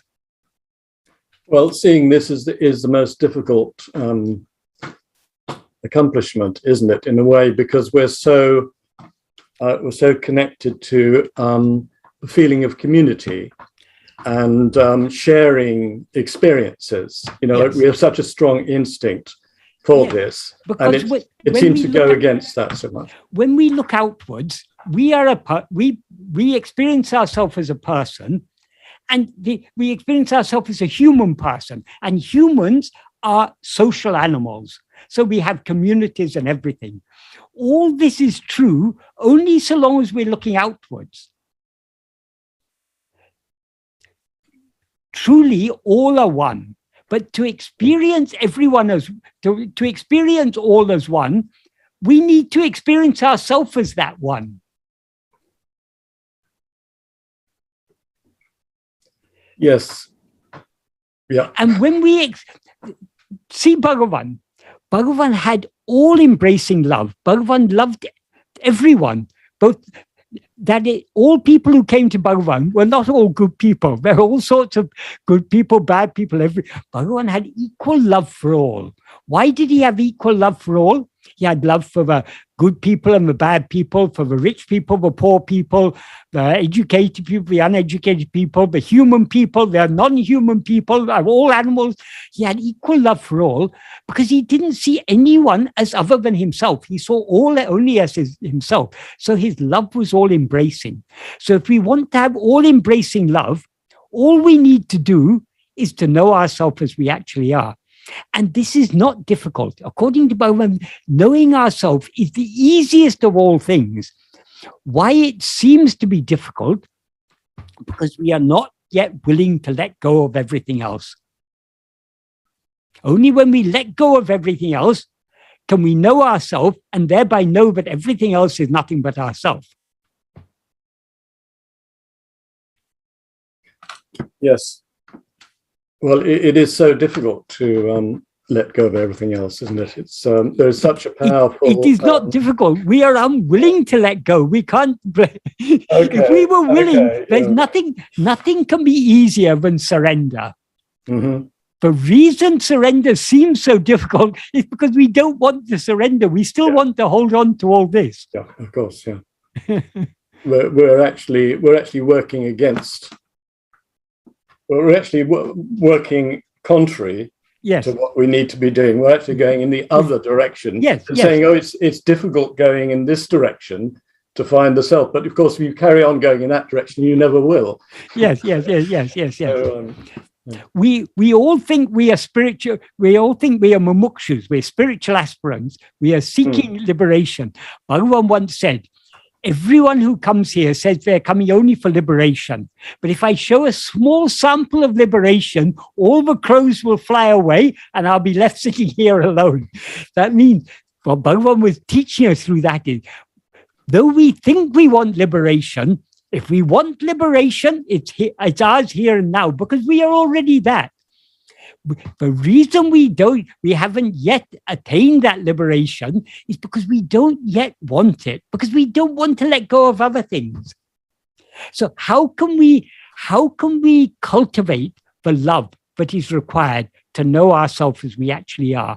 Only by trying to know ourselves, by persistent practice of self-investigation. The more we turn within, the more our inclination to go outwards, in other words, our Vishaya vasanas will lose their strength, and our inclination to go within and to be as we actually are, our Sat vasana, will increase. So that's what our practice is all about. It's all about weaning our mind of its taste to go outwards and cultivating the taste to go within and to be as we actually are. But you do use the word we, and so is there such thing as we, us?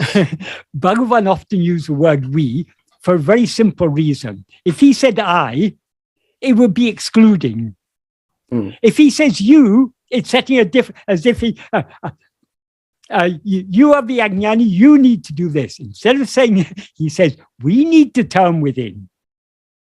We need to know who we are.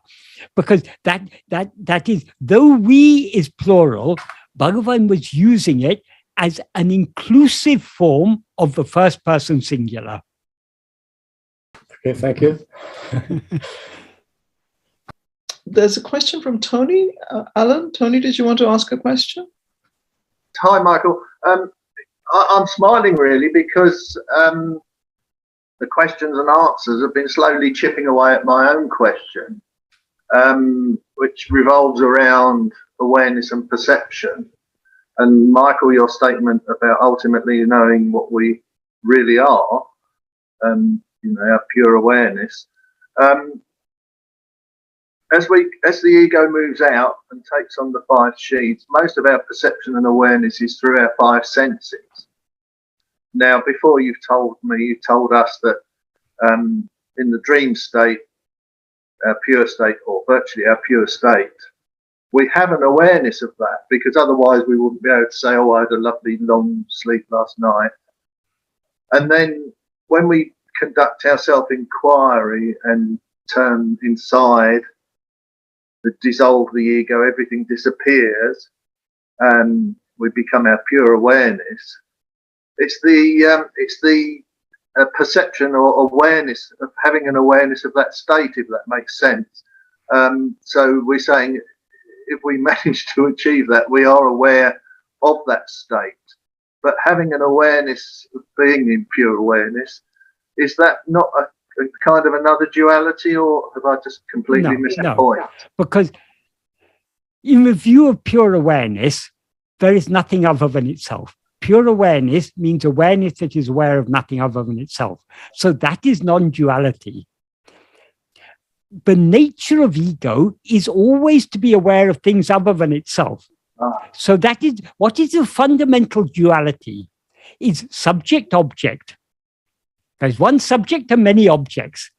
So long as we are looking outward, that means away from ourselves, there is duality, or there seems to be duality. That doesn't mean duality is real. There seems to be duality.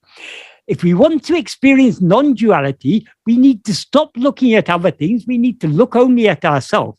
When we look only at ourselves, we dissolve back into pure awareness, which is the state of perfect non-duality. So there is no duality, because we're left with one thing only. Yes. What is it that experiences pure awareness? Only pure awareness. Pure awareness can never be an object of knowledge. So we can know ourselves only by being ourselves. And we can know ourselves and be ourselves only by turning our attention away from everything else and attending only to ourselves. Yeah, brilliant. Thank you. That is why Bhagavan is constantly pointing our attention back at ourselves, back at ourselves. The whole of his teachings, they're all pointing our attention back at ourselves. So if we miss that point, if we miss the point that whatever Bhagavan has said, it's had one purpose and one purpose alone, to turn our attention back to ourselves. Even what he said about other subjects, like about karma theory, the law of karma, what Bhagavan taught us about law of karma, had one purpose alone, to turn our attention back to ourselves. All this is prarabdha. Everything is going to go on as it's going to go on. So you cannot change it.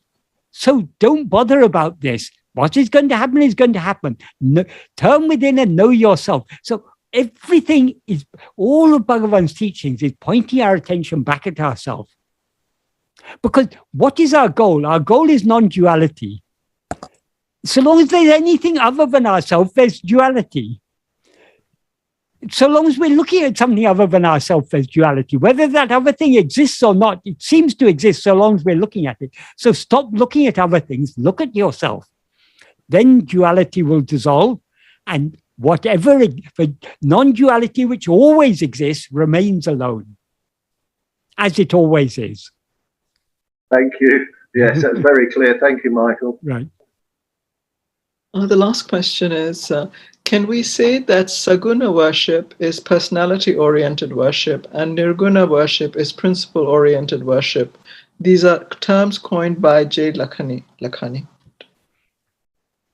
You can say that. I don't know how useful it is saying that. That is, so long as we take ourselves to be a person, so long as we're looking outwards, we cannot but take God to be a person. That God seems to be something other than ourselves. So we worship God as in name and form, as Bhagavan, or as any other name and form that takes our liking. So yes, so long as we're in the Saguna stage, so Saguna appears to be real, so long as we take ourselves to be this person. So God also seems to be a person, and that's appropriate. But it's useful only up to a certain point. When by worshipping God in name and form, worshipping God as a person, as Krishna or Rama or Shiva or Jesus or Buddha, or whatever name or form we want to give. That's useful up to a certain point, because that will help if we are worshipping with genuine love, not for what we can get from God, but just for the love of God. That will purify our mind. When our mind is purified, we will then be ready to understand the teachings of Guru. So Guru then appears. Guru is nothing but God appearing in the form of Guru. Guru appears to say, the God you have been worshipping outside is what is always shining in your heart as I. No, turn within, then only you can know God. When we turn within, we lose ourselves in ourself, and what remains is only ourself, which is Nirguna Brahman. You can say that's principle-based. I don't know what exactly that means, but yes, it is just being-based. That is worshipping. That attending to ourselves is not doing, but being. Attending to anything else is doing. Thank you, Michael. Right. I think we can... There's one other question, Jyoti. I think you had asked, I saw in during the break, I saw that you had written a question early on. You said, if the second and third person is not independent of my perception, then how come they have a will of their own and do things that go against my will? When you are dreaming, you see so many people. Those people may seem to you to have a will of their own. They may do things that you don't like them doing, but it's all just your dream. None of those people exist independent of your perception of it. You might even meet very bad people who are there to give you endless trouble, or you may be chased by a monster or whatever. All those things, it's going against your will, but it's nothing but your own projection. Because what determines what we experience in a dream is prarabdha. Just like what we're now experiencing is prarabdha, whatever we experience in a dream is prarabdha. That is, it is projected because we've risen as ego, we project all this. But what we project is determined by prarabdha. Prarabdha is the fruit of our past actions, which have been selected for us to what will be most beneficial for us to experience. So actually, it's the fruit of our misuse of our will in the past. So in the past, you may have misused your will to give trouble to others. So you may now have a dream in which others are giving trouble to you. That is the fruit of your past actions. Or even in this waking dream, we all experience troubles from this world. These are all the fruits of our past actions. Since they're actions we've done in the past, we can't undo them. But if we don't want to be affected by all these things, the thing we need to do is to turn within. To the extent to which we turn within, we'll be unaffected by these things. People may still give us trouble. Life may still give us trouble in so many ways, whether in the form of people or in the form of illnesses or in the form of financial difficulties. I mean, life throws so many troubles at us. But all this, we will be, to the extent to which we are following Bhagavan's path of self-investigation and self-surrender, to that extent, we will be unconcerned and hence unaffected by these things.